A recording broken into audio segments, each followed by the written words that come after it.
বিলাহী পুলি ৰুইছিলোঁ, এতিয়া গুটি লাগিছে। এতিয়া ধুনীয়াকৈ গুটি লাগি আহিছে। এইটো 12 মাহৰ বিলাহী, ঠাণ্ডা দিন আৰু গৰম দিনৰ বিলাহী। 12 মাহ লাগিব, এইটো 12 মাহ বিলাহী।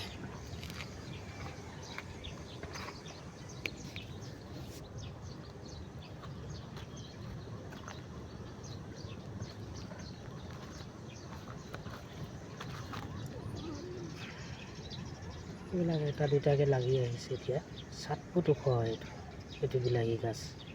আপোনাৰ চাং এইটো বনাই ৰাখিছোঁ। এইটো তলৰ পৰা দেখাইছোঁ, এইটো ওপৰলৈকে আছে। আপোনাৰ নাই কমেও ইয়াত আপোনাৰ 100 জোপা গছ আছে।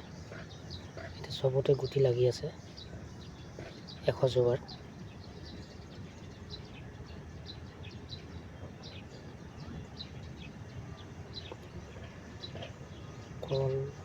কলো বুঢ়া হৈ আছে। মই ফুল কাম কৰোঁ আৰু চব্জি বাগানৰো কাম কৰোঁ। দুয়োটাৰে কাম মই কৰি থাকোঁ।